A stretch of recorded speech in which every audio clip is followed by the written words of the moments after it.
Hi, this is Nancy Yearout, and welcome to my show, High Road to Humanity.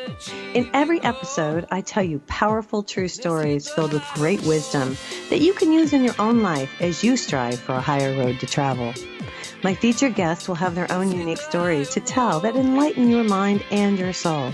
So kick back, relax, and learn the secret to success when you take the high road. First touch, strong connection, it lays deep in your soul. Hi, this is Nancy Yearout, and welcome to High Road to Humanity. And guess what? Stephanie James is here today, and we're going to talk about the spark, igniting your best life. And here's her book. And if you're watching me, well, I guess you are watching me on YouTube. Here's her book. You guys, you got to pick it up. I'm sure you can get it on Amazon. But before I bring her on, let's talk about what's happening with humanity. So what I pulled up here, and this is pretty interesting. There's a report, there's a new COVID variant arriving in the US that may be deadlier. Now, this is just, I don't know. This is the first I've heard about this, so I'm going to read a little of this to you guys. So the COVID-19 variant identified in England last month could carry a higher risk of causing death, although data is limited, according to one of the government scientific advisory groups, ITV political editor Robert Peston, and on Twitter on Friday. So early evidence suggests that the variant of coronavirus that emerged in the UK may be more deadly, Prime Minister Boris Johnson said. So in addition to spreading more quickly, it also now appears that there's some evidence that there's a new variant. Okay, so it was first identified in London in the southeast, and it may be associated with a higher degree of mortality. So anyway, they say while this new variant is more contagious, Britain's chief health and science officials have so far said there's no evidence that is more lethal or causes more serious illness. It seems like it's kind of up in the air. Hey, Stephanie, what do you think? You're in Colorado, yes? Yes. And it's bad there. Well, it's not great here. Yeah. Yeah. So, I mean, I don't know. It's just, this is kind of, I just talked to another lady who told me about this, and I didn't even know that there was another strain that was coming out that's more deadly. But anyway, now the good news that I have for you is that I finished my class, and it's called Intuitive Business Practices. And I want you guys to check it out. It's on my website. It's nancyyearout.com, www.nancyyearout.com. Just click on classes, Intuitive Business Practices. So this is where I teach you how to use your intuition in your business to prosper and be more fulfilled. Okay, so check that out. And you can sign up for a psychic reading. I don't publicize myself enough, so there's a place for a 30-minute reading or an hour with me. Okay, you can book there right online. Okay, now I'm going to bring Stephanie on. Stephanie James is here, and I love this. Her parents used to call her the unsinkable Molly Brown, for no matter what challenges she faced in life, she continued to break through limiting beliefs, open her heart, and reach new depths of healing and expansion. So with the passion for connecting with people from all walks of life, her mission became one of trying to bring as much love and healing to the world as possible. That's awesome. So overcoming such personal challenges in her own life, such as divorce and a dysfunctional family, welcome to my life, Stephanie persevered to achieve a successful career as a licensed clinical social worker and psychotherapist in private practice. Now, with an unrelenting commitment to help others achieve their best lives and become the inspirational versions of themselves, she continues to cultivate a truly ignited life full of purpose and passion. Hey, welcome to High Road to Humanity, Steph. Thank you so much, Nancy. It's awesome to be here with you. I'm excited you're here. I checked out your book. It's pretty cool. The spark. I love the spark. I think that's awesome. And then you wrote a definition, and then I'll shut up and let you talk. But it says anything that activates or stimulates inspiration or catalyst. So why'd you write the book, Steph? Well, you know, that's the actual definition of the spark from Webster's dictionary. And yet I have to tell you that my own personal definition of the spark is the essence of us. So it's that ignited place already within us that no matter what our outer circumstances are, nothing can dim that spark. It might get covered up. We might have layers of life and situations and circumstance that cover it up, and yet it still is always existing within us. Right. And so the importance of this work, and part of my wanting to write this book, is helping to teach people the ways in which we can get there, I know, right? Okay, you cool. know, so we can excavate Yes. that spark. And it's one of my beliefs that as we allow ourselves to heal and really get in touch with our own inner spark, then we're also bringing that gift forward, and we're helping other people to actualize that same spark within themselves. Right. And I agree with you wholeheartedly. And I think as we learn to connect, then our vibration goes out and all those other people kind of get that vibe too. And then they're like, oh, I need to connect as well. Yeah, I think it's cool. So you decide you're a psychotherapist, yes? I'm a psychotherapist and I'm a transformational life coach. Okay. So how did you get into all of this? How did that all come about? Well, you know, it's interesting because I had a family full of therapists. Oh, yeah, My really? dad, Okay. yeah, truly, my dad and stepmother, psychotherapists, psychologists Okay. in Austin. And I had an aunt that was a dance and movement therapist, Nice. another aunt that was a therapist for people that had developmentally disabled children. Oh, wow. And my uncle ran a family attachment center. So I grew up knowing like it's important to connect and talk at heart levels and really be doing your Wow. work. See, that's Yeah. unusual. That's awesome. Okay. Yeah. And so I feel really blessed in that way. And you know, my first year of college was not in this field. I went to LA to be a fashion designer or an Oh, really? interior designer. Yeah. Yeah. I think it was that thing of I needed to leave the small town Mhm. that I had grown up in and have this big experience and then go, yeah, I'm going to come home. Maybe the grass isn't greener on the other side. Exactly. Okay. Exactly. It was very fast and exciting and wonderful. And I needed to be home. Okay. Um, so it was interesting. There was several situations that led to me being home. You know how the divine kind of works in its own way. And I had actually made it into an art school in London for my second year. Oh, And wow. this is, you know, I'm going to date myself now because it was 1986. And Okay. that's the summer that the American embassy was bombed in London. Oh, wow. And so a girlfriend and I that were both going to go out there, both of our parents were like, no way, you guys are staying home. Right. And so that ended up really being what was this huge change in career. I worked for most of that next year and then met with a family friend who I adored, Larry Bloom, who at the time was one of the professors of psychology at CSU. Okay. And he said, you know, I know that we had this great conversation about what am I going to do with my life? And he's like, you're a natural. Like this is, you know, just flows through. This is who you are. You connect with other people so well. And he said, you know, I know the advisor in the social work department and Okay. here's her name. Go talk to her. And so it was always clinical work for me. I always wanted to go into private practice. I did it through so many different areas before I got to private practice, which I've done the last 14 years. Wow. I started really working in adolescent psych hospitals Okay. and That must have then been hard. moved into working with seriously mentally ill, paranoid schizophrenics, ran a cognitive behavioral therapy program for 3 years, and then had my daughter, took a break and went back and worked 10 years in the school district that I used to live up in Cheyenne for during that time.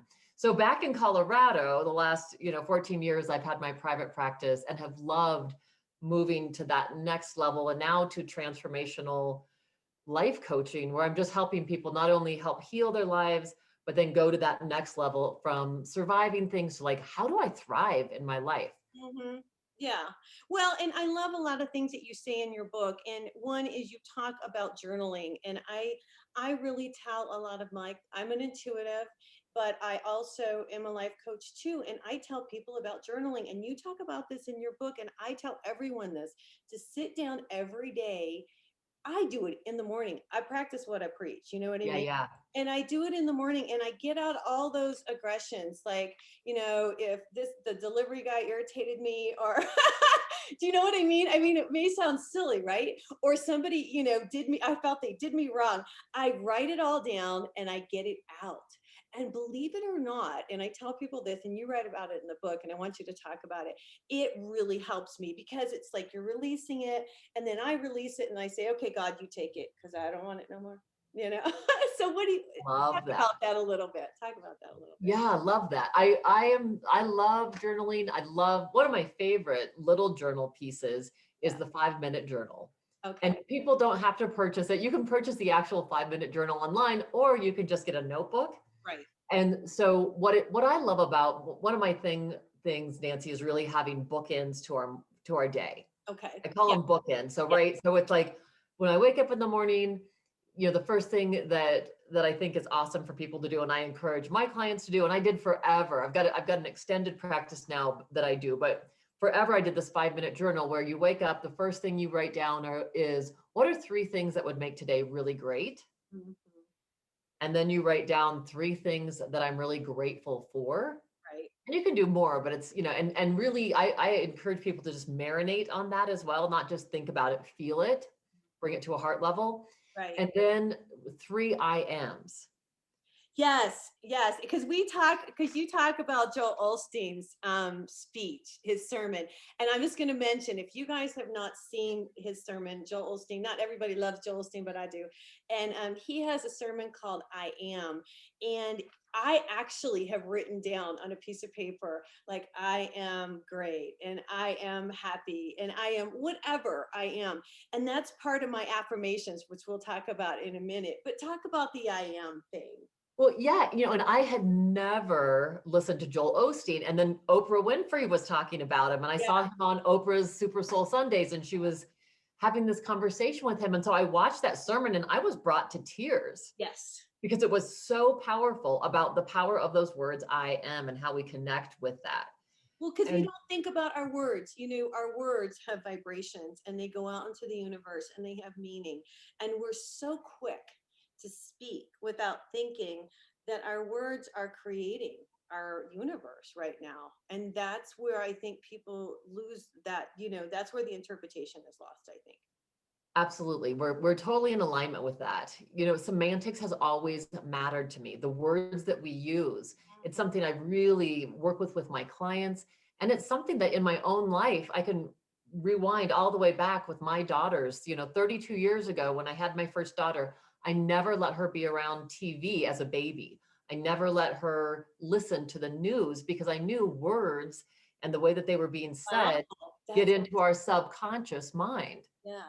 And so I've been very, very conscious about what that is like and how words impact us and have vibrations.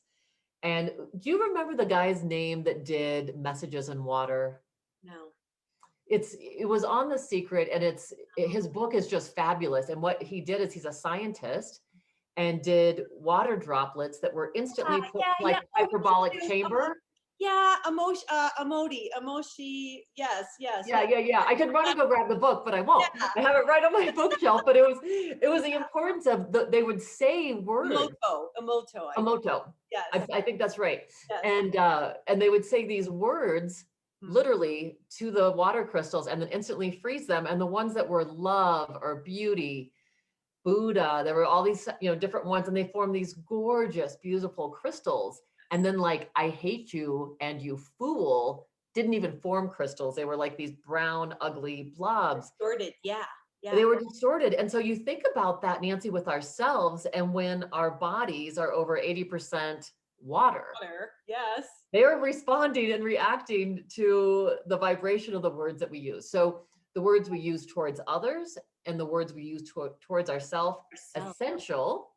Yeah. And I think something really important to note is that I think when you talked about writing down all the things that bother you and getting it out and giving it up, Yes. beautiful. I love that. Because here's the thing, if we keep it inside and then we keep talking about it to people and we keep bringing it up. We tell the story over and over Yeah. and over and Yeah. over. Yeah. And every time we tell the story about someone else, our brains can't differentiate between us and them. So if we say, that woman's really being a jerk, or that guy's, such a jerk, all our mind hears is, I'm a jerk. Yeah.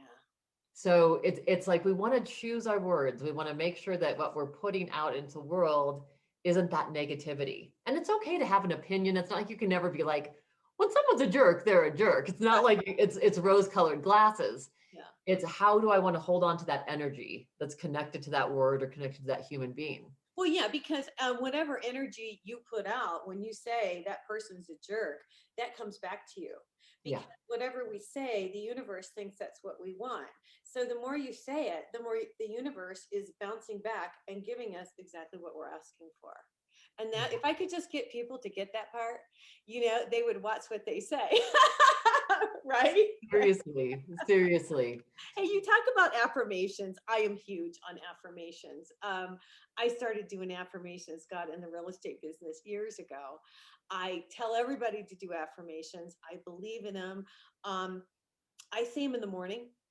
Mhm. I, but I also say, make sure you can feel it and not just say it. You got to feel it. Talk to me how you got into affirmations and what you think about affirmations. Yeah, I started doing affirmations probably when I was about 19 years old. Wow. I was again blessed to have these mentors that were quite a bit older than me. One of the women worked for my mother. She was her horticulturist. My mother owned a florist shop. Oh, wow. And so I would babysit for this woman, and she and her husband were just phenomenal. I mean, he did aura paintings, Oh, and cool. she was into new age stuff. That at 19 I got exposed to like Leonard Orr and transfiguration, and I got exposed to Sandra Ray and rebirthing and all these things at a very young age. So I also knew the power of the affirmation.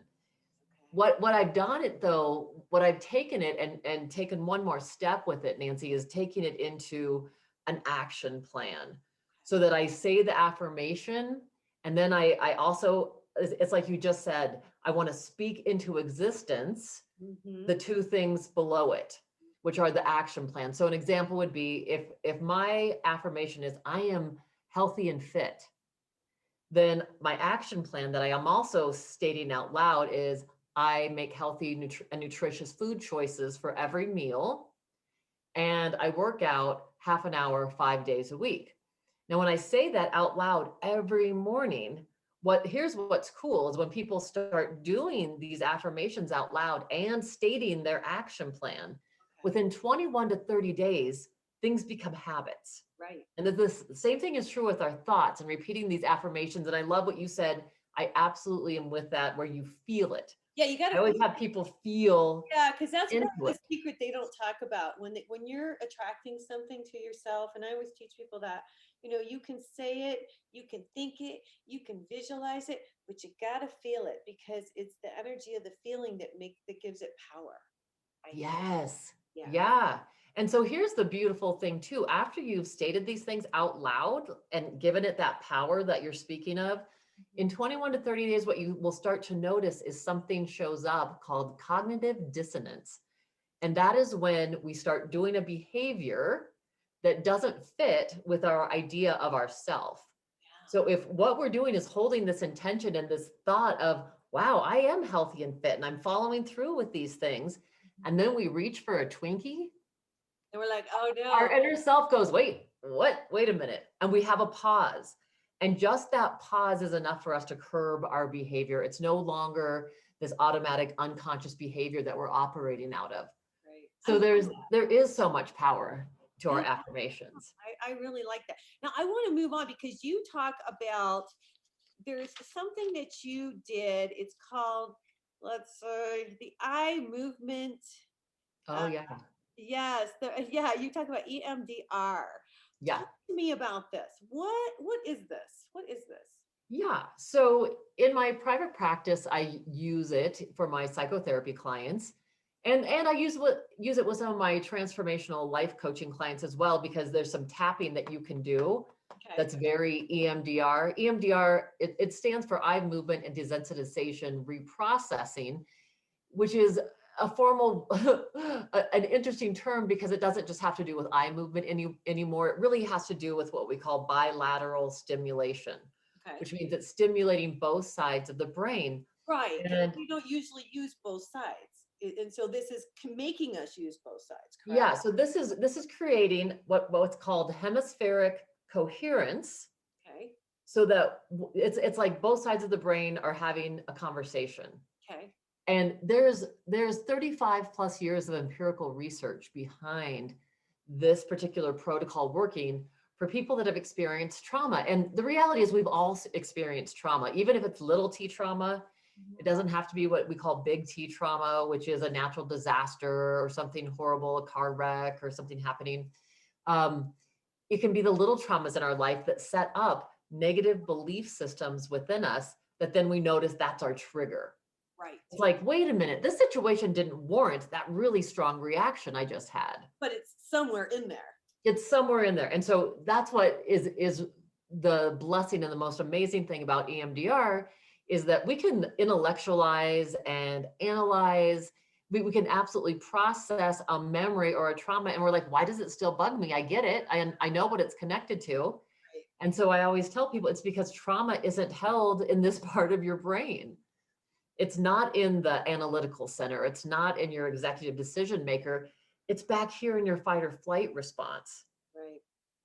And so that's what, like when they have people on PET scans and they start doing EMDR, that part of the brain gets really lit up. Well, explain to the audience what you do exactly. Okay. So this is not traditional talk therapy in EMDR. What EMDR is you'll have headphones on and you'll have hand sensors. So they have a corresponding beep and a vibration. So the vibration's in your hand and the beep is in your ears. And what the research has shown that when you reprocess a trauma with this, it's called a tactometer that you have on doing this, the vibration and the beep, it helps to untangle the trauma. Well, like, do you have to, how does it work? I mean, let's get into the mechanics. So you go to the office and how long do you sit there and do you concentrate on one trauma at a time or Okay. how does that Yeah, work? great question.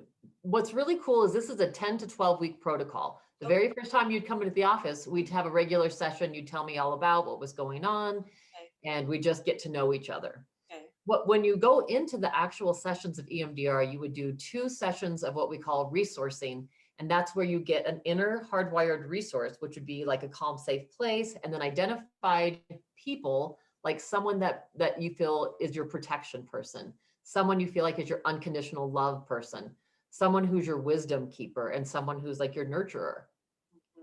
So those are like your allies for when you go into the trauma. If you feel like you get stuck, you can say, well, why don't you bring in your protector?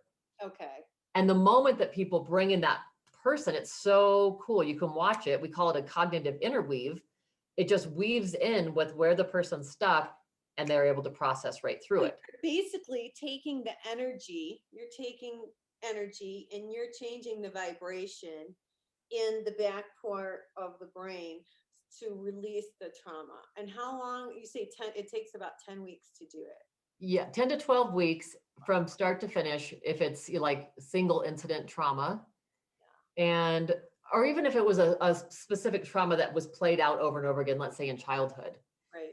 And the also incredibly cool thing about it is your brain does not look the same afterwards. Neurologically, it has rewired itself and carved new neural pathways so that your memory of the trauma is no longer held with your physiological response. You could still have a memory, although everyone says it's fuzzier, it's not so crisp, It's vague. and they're no longer having the trigger.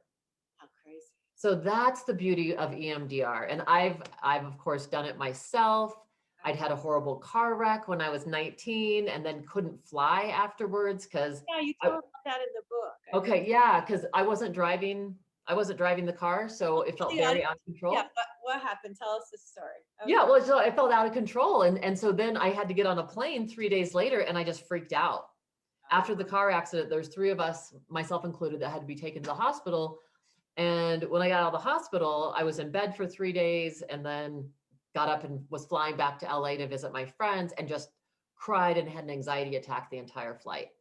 Wow. And that actually went on for years until I had gotten EMDR. And, and my joke was always I'd knock on the cockpit door going, can I fly the plane? I'll feel better. If I can fly, I'm good.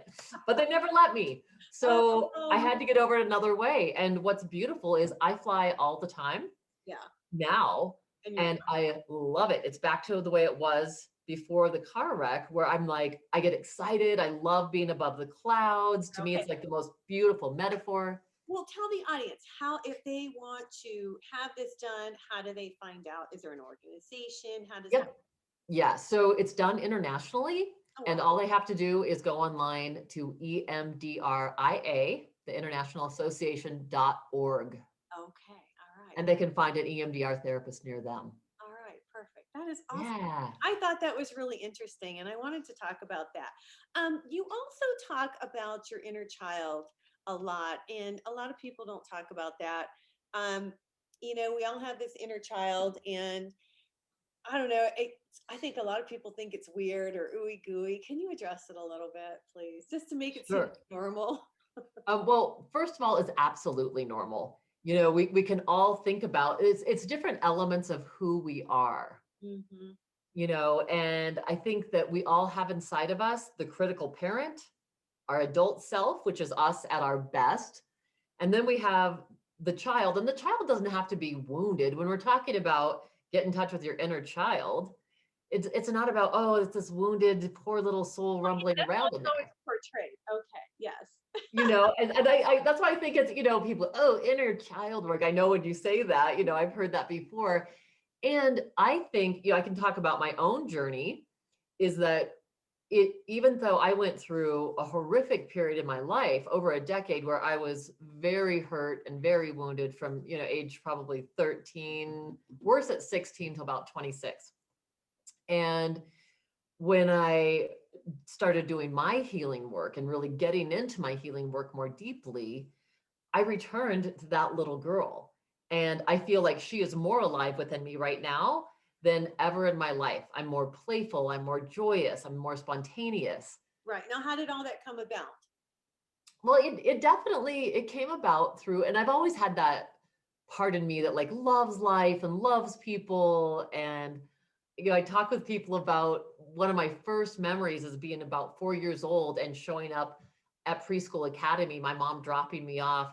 And as I walked up into the porch, it was like a little old house that was this preschool, and the kids would be waiting for me. Oh, And when I'd step in, they would like jump up and down, and everybody would be like, yay! It was all this like excitement and well, and to me, that's my spirit. Like that's who I am.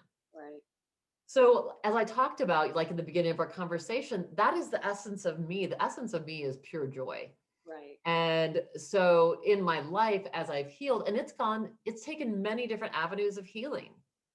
I've gone, through therapy. I've definitely gone through several times when I've hit roadblocks in my life. I've gone to therapy. I believe in it. I dig in deep. I've done lots of spiritual work and I'm going to stop you. It's really cool that yeah, you've done this. And what I want to say to the audience is this is something that everybody can do. And this is something we all need to do. And I think this is one of the reasons I always say this, that one of the COVID is here and we're all made to stay home. It's time for all of us, not just you, not just me, because that's the work you do. It's time for everybody, regardless of what you do, to do some of these things and work on ourselves. And it's up to us because nobody's going to do it for us. And I just want to encourage people to work on themselves and not think it's weird or not think it's, you know, um, I don't know. A lot of times people say, oh, you're too into yourself. But that's not what I mean here. What I'm talking about is really work on you, just like you're talking about. And when you reach a roadblock, find out, like you did, where you can go in order to fix that roadblock. Does that make sense? absolutely. Absolutely. I 100% echo what you're saying. I believe in that wholeheartedly. And I have seen this entire corona and pandemic experience. Yes, it's a crisis, and yes, it's been terrible, and it's also been this amazing opportunity for people to do the deeper work. Well, yeah. We are truly being invited by the universe to go inside. Right, right. And I just want to get that out. And I'm so glad that you're doing this work and helping people because there's so many people out there, and the ones who don't want to be helped, that's okay too. Maybe Yeah. they'll, like you said when we were talking before, they'll see maybe a friend or a family member who is working on themselves and that vibration and that energy, and they'll see how joyful like you were saying, they are. And when people see how joyful you are, they wonder, well, why is she so joyful? How do I become like that? Don't you agree? Oh yeah, absolutely. Yeah. Absolutely. And that goes back all the way to, the beginning of our conversation too, with the comment that it is our own healing then that allows us to become the conduits to bring that energy into the world and help hold that space for others to do their work. Exactly. And we Absolutely. all are at a different pace. And I want to say that too, because not everybody, I mean, everybody's at different stages. So don't judge somebody if they're not at your stage. I had somebody tell me, oh gosh, this is probably 20 years ago. Well, you're just probably not as enlightened as I am. And I just want to say that everybody learns at different levels and that we all, learn in our own time. And that's what we're here to do. Don't you agree? I mean, Absolutely. Yeah. Yeah. you also talk about grief in your book a little bit, which I think is nice that you address that. We don't talk about death so much. No. Yeah. Yeah. We act like it's not going to happen. Well, and no one likes to talk about grief. Hmm. It reminds me of a little bit of when Brene Brown said that, when she strikes up conversations with people in airplanes, like nobody wants to hear that she's a shame specialist. Like that's a conversation stopper. And the same thing is true when we hear like, oh, we're going to talk about grief. And that's why that chapter is called Growing Through Grief. Yes. Because I think that it really is, as we befriend our emotions and befriend that part of our journey, and we don't have to fear it, it can be something that actually helps us to grow. It really does. It's that thing of welcoming whatever emotions show up for us. And the biggest thing I can say that I would want to say to your audience just about grief is to allow themselves to be in whatever their process is in the moment. That Let there's no, you have to be getting over it, or you need to be feeling differently, or you've been feeling this way for 2 months or 2 years. Everyone has their own individual grief journey. And people have lost a lot in this last year, even through personal freedoms, through connections with people they really love, and people have lost people. So that's really alive and well. That sense of loss, I guess, it sounds like a dichotomy, but it's really happening right now, I guess is a better way to phrase that. And so to really let yourself just be with your feelings, it doesn't mean wallow in it. It means acknowledge that they're there, allow yourself to feel it. And as you feel it, you start transmuting it. It starts changing because you're allowing it to be seen. You're Right. holding it instead of shoving it down. Yeah, no, I know what you're talking about. I'm recently divorced and I was talking to one of my girlfriends and it's been a few months and I was telling her and I started to cry. And I thought, why am I crying? Because I feel like I'm just fine. But but my emotions were still there.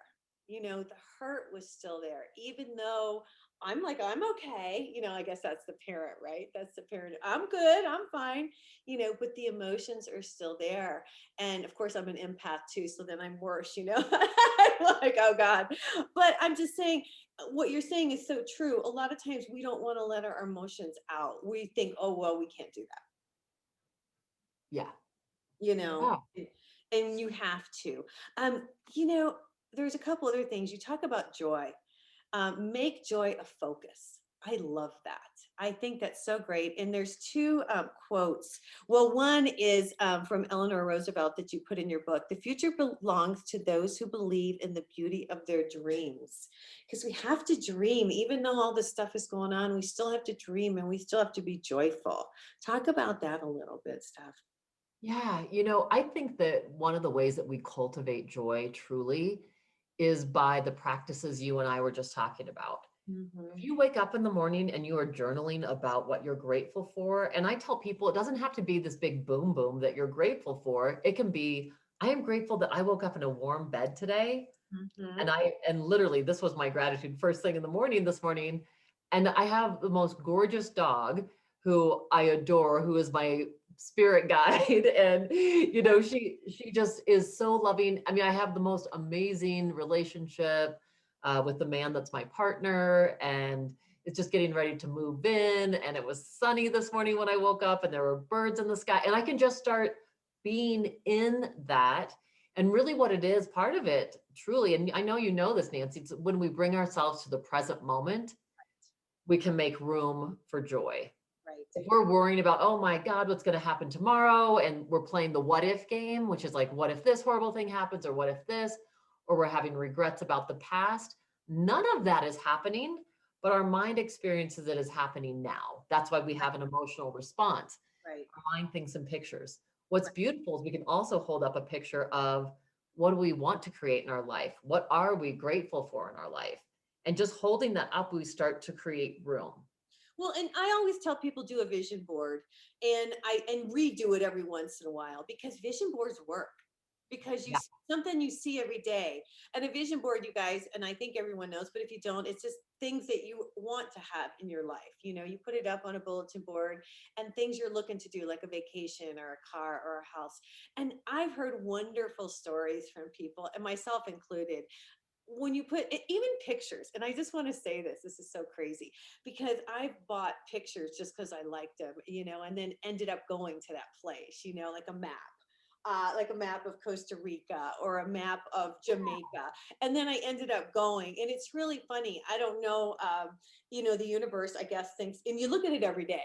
See, that's what I'm trying to say. And when you see it every day, then it's like the universe creates it for you. It's true. It Yeah. really is true. I've done dream boards too for years, and it's interesting. I have moved and not looked at one for a little bit, or had Right. one in a closet, and then pulled it back out a few months later. I'm like, oh, that, you know, and See? so Isn't that yeah, funny?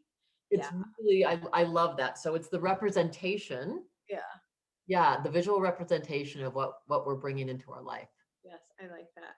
So, joy. It's hard to stay joyous all the time, but I mean, I don't know. Saying affirmations really seems to help.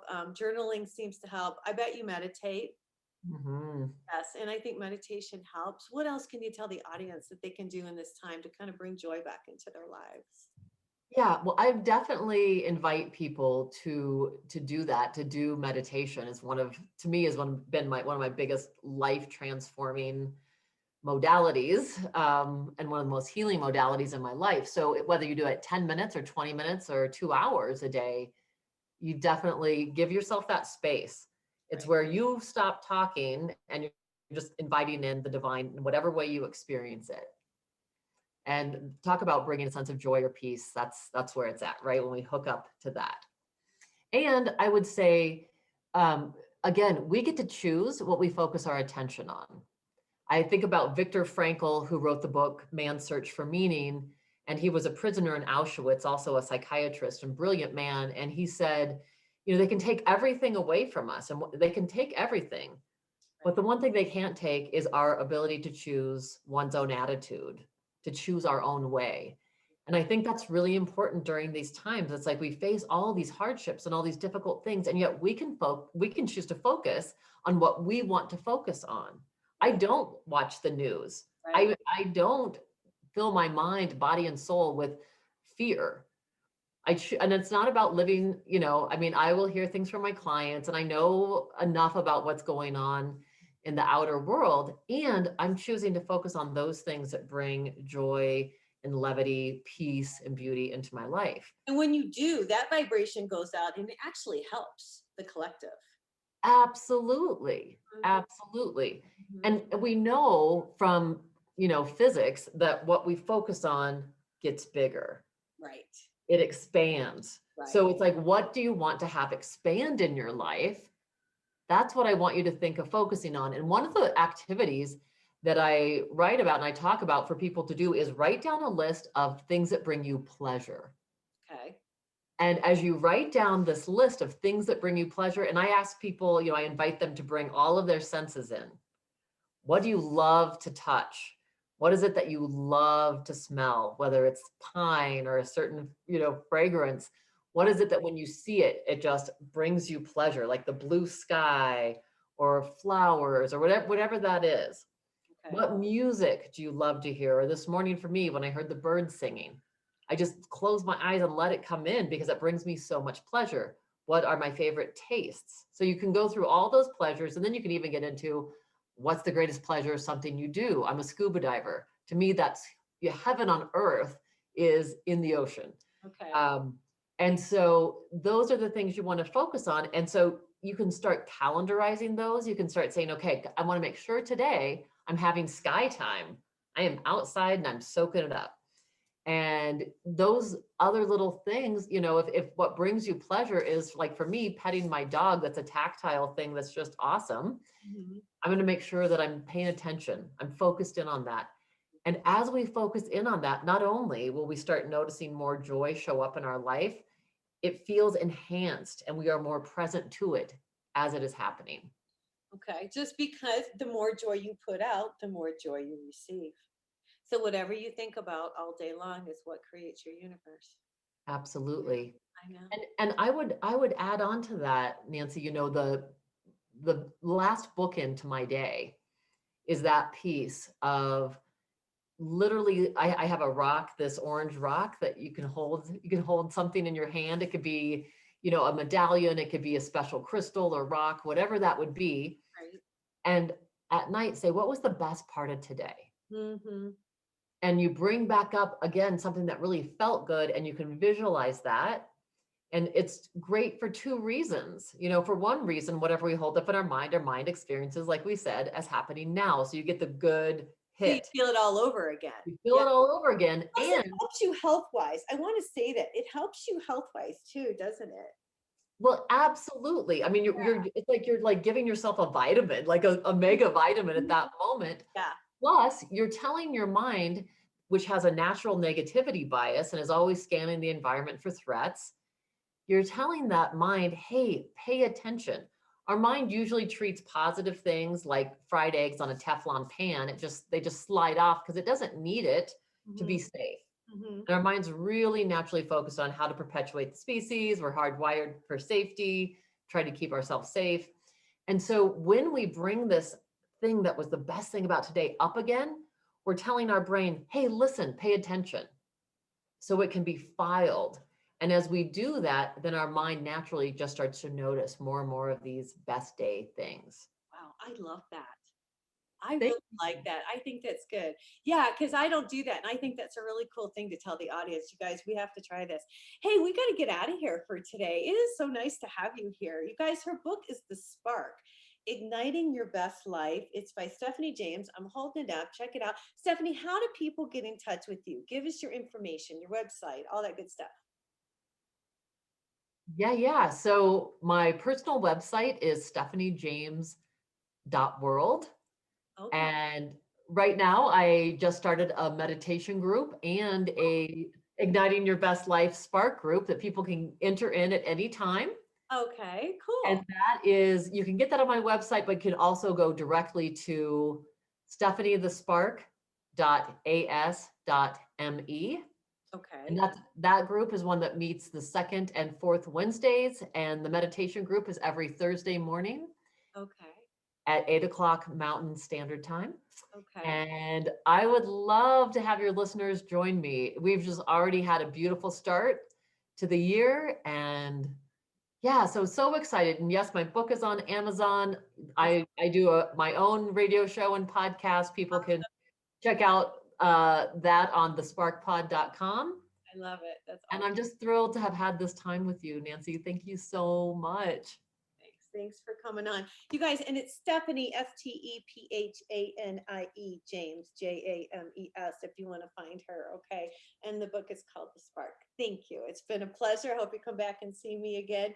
Hey, you guys, this is Nancy. You're out. This is High Road to Humanity, and we will see you next time. Have a great week. Take care. Bye. Connect the dots and keep the motion. Can achieve your goal. Let's hit the high road.